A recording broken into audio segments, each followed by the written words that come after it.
चिंतनीय विषय है, क्योंकि यहाँ पर दिन तो अच्छा गुजर जाता है, लेकिन शाम को जिस कदर यहाँ पर मच्छर काटते हैं, अगर हमारे इन युवाओं को कोई बीमारी हो गई तो इसका जिम्मेदार कौन होगा? क्या ये योगी लाके उन बच्चों को वापस देगा? नहीं दे पाएगा, क्योंकि वो जिसके हमारे पूर्वांचल में कहावत कही गई है, आगे नाच ना पीछे पधा और आगे नाचे गधा। तो हमारा ये जो मुख्यमंत्री है, इसको किसी की बच्चे के पीड़ा से क्या मतलब है? इसे समाज से क्या मतलब है? अभी हाल ही में हमारे कई साथियों ने, यहाँ पे युवा साथी आए, उन्होंने बताया कि यहाँ पर राम राज्य चल रहा है। तो वास्तव में राम राज्य है ये? कैसे है राम राज्य? आज यहाँ पर जरूरत है जो हमारे यहाँ युवा बैठे हुए हैं उन्हें जाके स्कूलों में शिक्षा देने की, लेकिन वो बैठे हुए हैं अपने अधिकारों की लड़ाई के लिए। यही राम राज्य है, क्योंकि रामचरितमानस में भी बड़ा विवाद हुआ था ताड़ना शब्द पे, और इस ताड़ना शब्द पे अगर हम उठा के जाएं तो मनुस्मृति से लेकर आज तक ताड़ना शब्द शिक्षा से कहीं नहीं जुड़ा। ताड़ना शब्द जुड़ा है प्रताड़ना से, और इसका प्रमाण आज हमारे ये युवा साथी हैं। और दूसरा, इसका ताड़ना का सबसे बड़ा प्रताड़ना से जोड़ना चाहूंगा मैं कि पीछे जितने भी आज मनवादियों की सरकारों द्वारा स्कूल खुले हैं या उनके प्राइवेट लोगों के द्वारा स्कूल खोले गए हैं, इन ब्राह्मणवादी लोगों के द्वारा, मनवादी लोगों के द्वारा जो स्कूल खोले गए हैं, उन स्कूलों में आज तक पिछड़े और एससी के बच्चों को निःशुल्क शिक्षा देने का प्रावधान नहीं है। और जब नहीं है तो ताड़ना का मतलब शिक्षा कहां से होता है? और अभी बात चल रही थी हमारे यहाँ पे मंच पे, सभी साथियों ने भी कहा कॉलेजियम की भी बात होनी चाहिए।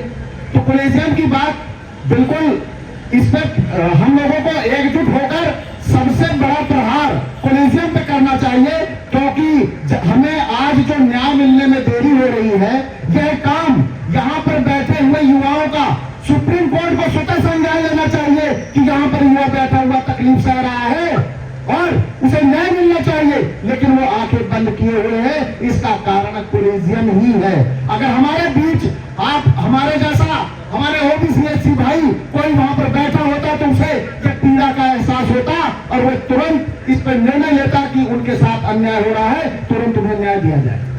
तो साथियों, आज हम पूरी तरह से मनवादी व्यवस्था का शिकार हो चुके हैं, और यह मनवादी व्यवस्था क्या है कि जैसे हम इन बाबाओं को, जिनके आगे पीछे कोई नहीं है और जिनके भी किसी के आगे पीछे कोई नहीं है, वो परिवार की पीड़ा नहीं जानता, और जो परिवार की पीड़ा नहीं जानता वो समाज क्या चलाएगा, समाज को क्या देखेगा? ये लोग आश्रम के लायक हैं, ये समाज में रहने लायक नहीं है। तो हमें एकजुट होकर अपने इस संविधान को समझना होगा, अपने इस संविधान को जानना होगा, क्योंकि हमारे समाज के ज्यादातर लोग इस भ्रम में जी रहे हैं कि भगवान आएगा, अवतार लेगा और हमारा उद्धार करेगा। लेकिन मैं ये कहना चाहूंगा, हमारा भगवान कौन है? हमारा भगवान हमारा खाना है और हमारी सांसें संविधान है। और जब तक हम संविधान को नहीं संभालेंगे, नहीं लोगों तक जान जागरूकता पहुंचाएंगे, तब तक हम सांस लेने लायक नहीं रहेंगे। जैसे आज यहाँ पे बैठा कर हम अपनी सांसें ही तो गिन रहे हैं। क्या हमने 15 साल पढ़ाई इसलिए की थी कि हम चल के बैठ के इसके बाद धरना प्रदर्शन करेंगे? इसी तरह हमारे ये सामने वाले प्रांगण में ही कार्यक्रम हुआ था यादव महापंचायत, हत्या हुई थी प्रेम यादव की, और उसी का घर गिराने जा रही थी सरकार। तो आप सभी समझ जाइए, गद्दार लोग सत्ता में बैठे हुए हैं, इन गद्दारों की हमें पहचान करनी होगी और हमें एकजुट होकर ब्राह्मणवाद के खिलाफ जंग छेड़ना होगा। और जब तक हम ब्राह्मणवाद पे प्रहार नहीं करेंगे, तब तक चैन से नहीं बैठ सकता ओबीसी एससी, और इन्हें चैन से बैठने के लिए ब्राह्मणवाद को नेस्तनाबूद करना पड़ेगा। तो साथियों, मैं ज्यादा समय नहीं लूंगा क्योंकि और भी लोग होंगे बोलने के लिए। इसी के साथ आप सभी से विदा। नमो बुद्धाय, जय भीम, जय मंगल जी।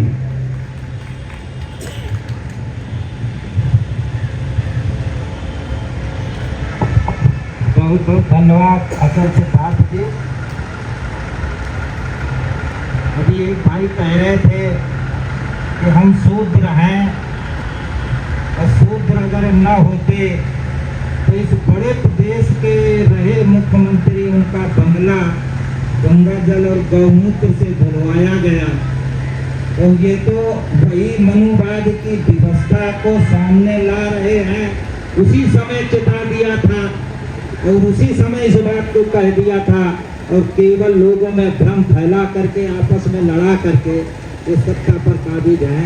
अब की जानना होगा, समझना होगा। अब मैं पेरियार ललई सिंह के भतीजे सुरेंद्र सिंह जी हमारे बीच में हैं, मैं उनको बड़े सम्मान के साथ आमंत्रित करना चाहूँगा। श्रद्धेय माननीय श्री सुरेंद्र सिंह जी आए और बच्चों को मार्गदर्शन करते हुए इस संविधान जन जागृत यात्रा को सफल बनाने के लिए, समापन व्यवस्था को सफल बनाने के लिए आए। माननीय सुरेंद्र सिंह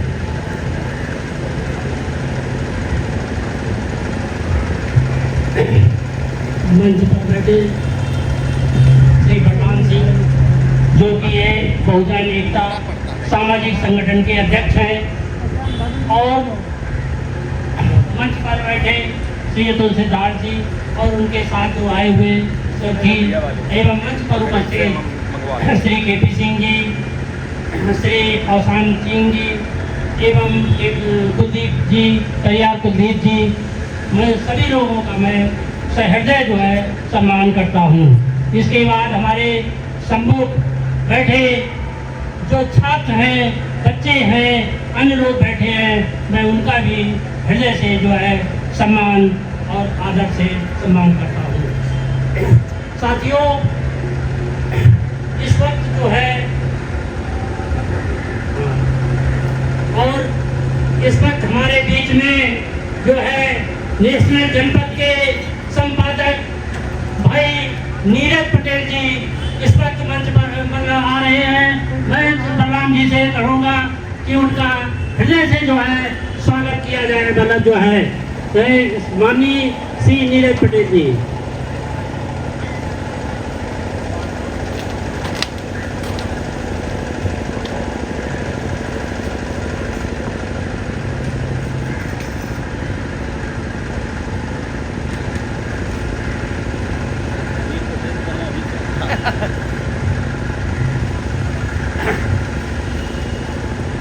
तो मैं भाई नीरज जी का भी जो है इस मंच से बहुत बहुत हार्दिक अभिनंदन एवं वंदन करते हूँ।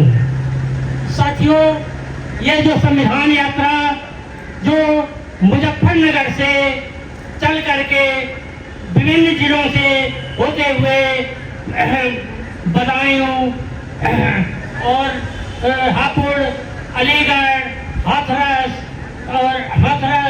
मैनपुरी, बेला, औरैया और इसके बाद कानपुर देहात, कानपुर शहर होते हुए फतेहपुर, रायबरेली होते हुए मुजफ्फरनगर से लेकर के चल करके और जो है आजमगढ़ होते हुए, जौनपुर होते हुए आज जो है 24 तारीख को इसका समापन कर रहे हैं। मैं अपने साथियों को इसका बहुत बहुत धन्यवाद देते हैं, जिन्होंने 10 दिन तक इस कठिन संघर्ष करके संविधान, क्योंकि संविधान ही हमको है, क्योंकि संविधान के प्रस्तावना में क्या लिखा है? समता, बंधुता, समानता और न्याय।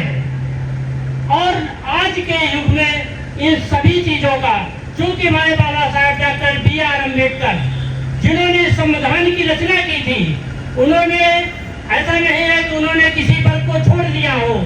वो जो वर्ग आज जो है आपको समझ में आए, अच्छी लगे, बुरी लगे, इसके बाद गाली दोगे, क्या दोगे, वो आपकी जिम्मेदारी। हम सब की जिम्मेदारी है कि हम लोगों को बिना ये सोचे हुए, हम लोग संकोची हैं। हम बस में बैठते हैं तो बस में उनका प्रभाव क्यों दिखता है, ट्रेन में उनका प्रभाव क्यों दिखता है? उनका एक आदमी बकबक होता है तो ट्रेन या बस में बैठेगा, पूरे डिब्बे को कैप्चर कर लेगा और हम संकोच में रह जाएंगे। ऐसा ना हो हम बहन जी का नाम ले दें तो लोग कहें अच्छा यार चले दलित वाला है, ऐसा ना हो हम अखिलेश का नाम ले दें, नीतीश कुमार का नाम ले दें, लोग कहें कि जाति वाला है।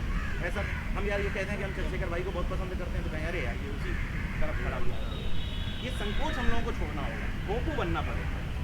भोंपू जैसे पहले सरकारी भोंपू होता था ना दूरदर्शन, वैसे ही हम सब लोगों को पान की दुकान पे खड़े हों, चाय की दुकान पे खड़े हों, बस में बैठे हों, ट्रेन में बैठे हों, अगर किसी ने अपना मुद्दा घुसेड़ा, उस मुद्दे पे बहस मत करिए। कोई अगर राम मंदिर पे बात कर रहा है उसको काटिए मत, जातिवार जनगणना घुसेड़ दीजिए, उसके मुद्दे को काटने की जरूरत नहीं है। मैं चूँकि मीडिया का विद्यार्थी हूँ तो मैंने एक चीज़ समझी, एजेंडा सेटिंग। एजेंडा सेटिंग ये होती है कि मीडिया या ये भोंपू लोग ये डिसाइड नहीं करते कि आप प्लस में बोलें या विपक्ष में बोलें, ये डिसाइड करते हैं कि किस बारे में बोलें। मुद्दा सेट कर देते हैं कि पनौती पे ही बात होगी 10 दिन देश में।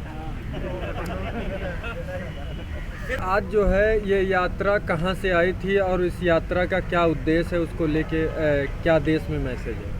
देखिए, मैसेज तो इसका बहुत बड़ा जाएगा, क्योंकि इसका उद्देश्य ही सामाजिक है और हमारे देश के हित के लिए, यहाँ के नागरिकों के हित के लिए है।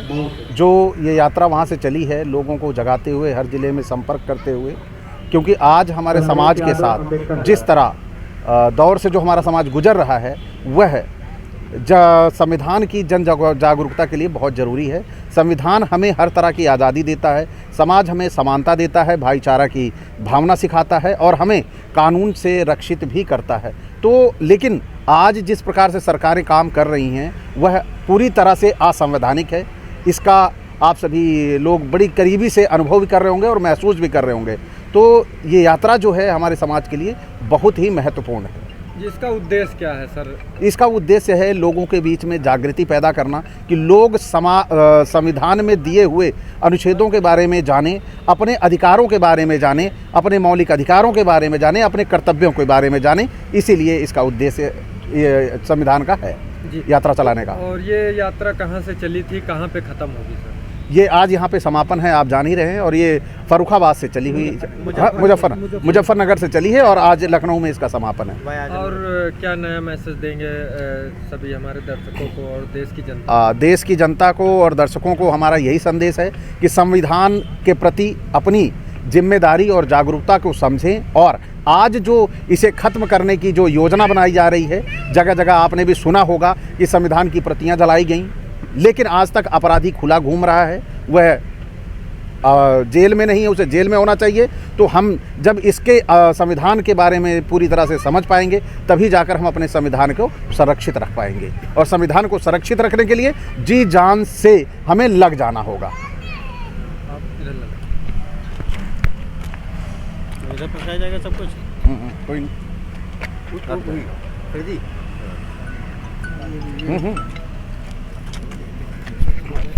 मंत्री 5 मिनट का समय दे दो उसको। किया हूँ, बिजी जा रहा है करके बताना। नीचे थोड़ा नीचे और इधर। हाँ भैया न रहे, हम लोग आप ही को देख रहे थे। सर आप अपना परिचय देते हुए बताइए। जो मैं शिव कुमार यादव, राष्ट्रीय अध्यक्ष यादव सेना व अखंड भारत मिशन। थोड़ा जोर से बोलिए सर। और आज जो है ये यात्रा यहाँ पर समापन हुई, उसका उद्देश्य क्या रहा है? देखिए, जब से ये सरकार आई है, मनुवादी सरकार आई है, चाहे मोदी बैठे हों केंद्र में या योगी यहाँ बैठ गए हों, दोनों रिपीट हो चुके हैं। एक तिबारा की तैयारी करने के मूड में हैं। और जब से ये सरकार आई है तभी से, क्योंकि ये आरएसएस से पोषित सरकार है, आरएसएस से चलने वाली सरकार है, जिनको चलाने वाले ये कहते हैं कि जब हम पूरी ताकत से सत्ता में होंगे तो संविधान बदल देंगे। वो बाबा साहब के संविधान को ना मानकर मनु के संविधान को मानने वाले लोग हैं और मनुवादी व्यवस्थाओं से लोगों को कुचलने का कुचक रचते रहते हैं। कभी प्रतियां जला दी जाती हैं, कभी कहा जाता है कि हम तो संविधान को मानते ही नहीं, लेकिन उनके ऊपर कोई कार्रवाई नहीं होती है। और रामचरितमानस में जो गलतियां हैं, जो गलत लिखा गया है किसी के बारे में, किसी जाति के बारे में, समाज के बारे में, अगर उसका विरोध कोई कर देता है, वो सिर्फ चौपाई जला देता है तो उनको जेल में डाल दिया जाता उठा के। तो मुझे कहना सिर्फ यही है कि यात्रा जो मुजफ्फरनगर से 14 तारीख को शुरू हुई, आज 24 तारीख हो गई, 10 दिन चली है और लगभग पूर्वांचल होते हुए यहाँ लखनऊ पहुँची, आज समापन है इसका। ये यात्राएं सिर्फ संविधान दिवस के इर्द गिर्द या बाबा साहब भीमराव अम्बेडकर की जयंती के आसपास, उनके पुण्यतिथि के आसपास, बीपी मंडल के जयंती और पुण्यतिथि के आसपास ही नहीं चलाई जानी चाहिए। ये अनवरत चलनी चाहिए। यात्रा अगर बस से ना चले तो साइकिल से चले, पैदल चले, गांव में चौपाल होनी चाहिए। क्योंकि ये बातें अगर आप नहीं पहुंचाएंगे अपने लोगों के बीच ना, तो आपके बीच के जो जयचंद तो नहीं कहना चाहिए। जयचंद्र अच्छा आदमी था, उसने तो सम्मान की लड़ाई लड़ा था। विभीषण जो बैठे हैं हमारे समाज के, चाहे केशव प्रसाद मौर्य हों, चाहे स्वतंत्र देव सिंह हों, पटेल हों, या एक और पटेल हैं महिला, वो हैं, उनके पति हैं, या डॉक्टर निषाद हों, चाहे आजकल एक राजभर चचा हैं, वो भी उन्हीं की माला जप रहे हैं। ये सिर्फ और सिर्फ आपके वोटों की दलाली करके वहाँ ले जाकर बेच देंगे, रुपया पैसा लेके या मंत्री का पद लेके। क्योंकि एक व्यक्ति भी चू नहीं बोल रहा है। यहाँ 69,000 भर्ती पीड़ित बच्चे पढ़े हैं, जो 15,000 पद चुरा लिए गए ओबीसी के। कौन ओबीसी का नेता आ रहा है भाजपा में बैठा हुआ? उनको सिर्फ वोट चाहिए भाजपा का। अगर ये यात्राएं नहीं होंगी, आपको संविधान के प्रति जागरूक नहीं करेंगे अपने समाज को, तो ये आपके घरों में से आपकी व्यवस्थाएं चुरा लेंगे और आप कुछ नहीं कर पाएंगे। फिर से ये वही चाहते हैं कि अगर आप इनकी चोरी के खिलाफ गलत जो ये कर रहे हैं उनके खिलाफ बोलिए तो आपकी ज़बान कटवा लें। अगर उनकी गलतियां, उनकी चोरियां आप पकड़ लें, सुन लें, तो आपके कानों में शीशा पिघला के डलवा दें। ये सिर्फ वही चाह रहे हैं, और उसके लिए सिर्फ उसका से बचने का सिर्फ एकमात्र रास्ता है संविधान। और संविधान को जब तक आप मजबूत स्वयं नहीं करेंगे, संविधान के लिए अपने घर परिवार के लोगों को और आने वाली पीढ़ियों को जागरूक नहीं करेंगे, तो फिर से आप गुलाम बनने के लिए तैयार रहिए। सामने हड़िया और पीछे झाड़ू। बिल्कुल स्कूल में पढ़ाया जाना चाहिए। नहीं, बिल्कुल पढ़ाया जाना चाहिए भाई। जिस संविधान की शपथ लेके देश चल रहा है, अदालतें चल रही हैं, मंत्रिमंडल चल रहा है, उस संविधान को क्यों नहीं पढ़ाया जाना चाहिए? संविधान पढ़ाया जाएगा। संविधान में जो हमारे संवैधानिक अधिकार हैं, हमारे अन्य व्यवस्थाएं जो उससे चल रही हैं, जब तक हमारे बच्चे नहीं जानेंगे वो लड़ेंगे कैसे? वो तो पढ़ते पढ़ते नौकरी के चक्कर में पड़ जाते हैं कि अब हमको रोज़गार चाहिए। संविधान के बारे में तब जान पाते हैं जब सब कुछ करने के बाद उनको नौकरियां नहीं मिलती, उनको रोडों पे धरना देना पड़ता है, तब वो कहते हैं कि अब हमको ज़रूरत किसकी है? संविधान की। फिर संविधान से लड़ते हैं, फिर पाते हैं, उसमें पता चला वर्षों समय बीत जाता है। लेकिन अगर ये चीज़ शुरू से ही बच्चों को पढ़ाई जाए कि संविधान क्या है, संविधान ने तुमको क्या दिया है, उसमें क्या तुम्हारे हक अधिकार हैं, कैसे तुम लड़ सकते हो, कैसे तुम जीत सकते हो, तो ये लड़ाई आसान हो जाएगी। महोदय जी, आप जातियों में बटे हुए हैं, एकजुट कैसे होंगे? जनता को इस बारे में क्या संदेश देना चाहेंगे आप? भैया, जातियों में बटे हुए हैं, लेकिन बहुजन समाज की जो भी जातियां हैं, पिछड़े समाज की, दलित समाज की, या अल्पसंख्यकों की जो भी जातियां हैं जो दलित में आती हैं, ओबीसी में आती हैं, सबकी समस्याएं तो एक है ना। सबके रहन सहन के तरीके एक हैं। सब कमेरा समाज से आते हैं, सब मेहनत मजदूरी करने वाले और खेती करने वाले लोग हैं। तो जातियों से कहा तो किसमें जातियाँ नहीं हैं? जिनको आप समर कहते हैं, क्या उनके पास जातियाँ नहीं हैं? ब्राह्मणों में कम से कम 15-20 जातियाँ हैं, तो हम क्या मान लें ब्राह्मण एक नहीं है? आप उनको देख के कुछ नहीं सीख पाते हैं, आप उनको देख के सिर्फ मंदिर जाना सीख पाते हैं। वो तो सर अपने आप को स्वर्ण कहते हैं ना। स्वर्ण कहते हैं ना, उनसे पूछिए ना। तिवारी कहता मैं दुबई में शादी करूँगा, तिवारी में नहीं करूँगा। वो भी तो वहाँ भी तो वही व्यवस्थाएं हैं, क्योंकि ये जानबूझ के ऐसी व्यवस्थाएं करें। और आपसे क्या कहते हैं, अच्छा यादव जी आप क्या यार ग्वाल हो तो ग्वाल में शादी करना, नहीं तो आपका जो जीन है ना वो ख़राब हो जाएगा। वो ख़राब नहीं करते हैं, आपके जीन को कुंद करते हैं। वो जानते हैं कि दूसरे गोत्र में या दूसरी जाति में आप शादी कर लेंगे तो आपकी जो नस्लें हैं, जो आपके बच्चों में आने वाला जीन है, वो बहुत उन्नत किस्म का होगा। और हमारा समाज खेतिया समाज है, हर साल अपने खेतों में अनाज बदल देता है, लेकिन जीन नहीं बदलना चाहता, जिससे सैकड़ों साल लोग जिंदा रहते हैं, पीढ़ियाँ चलती हैं। जातिगत जनगणना पे क्या कहना चाहेंगे? भाई, जातिगत जनगणना ही हमारे आपके मूलभूत अधिकार पाने का एकमात्र रास्ता है। जब तक जातिगत जनगणना नहीं होगी, पता नहीं चलेगा कौन किसका हक मार रहा है। जैसे नहीं कहते हैं ओबीसी का हक तो यादव ने मार लिया, दलितों का हक चमार ने मार लिया। बिहार में जनगणना हो गई, पता चल गया 14.6% ओबीसी में यादव है और 1.5% सिर्फ नौकरियों में और खेती में उसका हिस्सा है। तो बाकी कौन खा रहा है? दलित तो नहीं खा रहा है, मुस्लिम तो नहीं खा रहा, खा कौन रहा है? सवर्ण खा रहा है।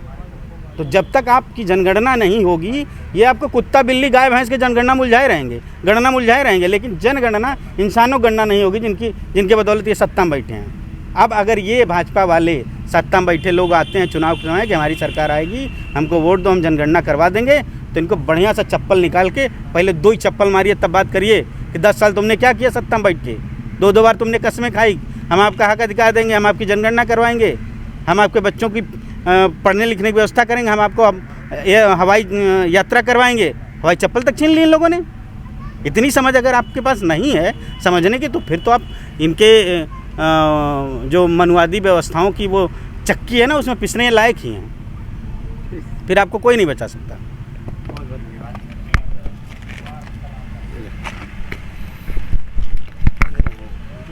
एक मिनट ये किसका है? ने कहा है